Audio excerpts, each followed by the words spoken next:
recent years, NASA probes have sent back images of our nearest planet, Mars. These images have prompted some scientists to suggest that a global flood once carved the Martial landscape, even though no liquid water has yet been found.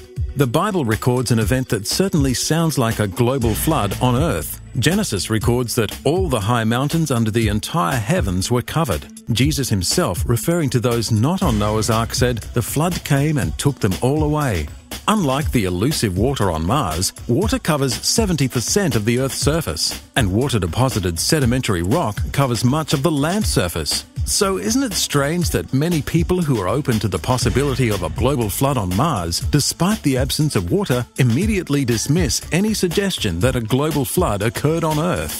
To find out more from Creation Ministries International, visit our website, creation.com.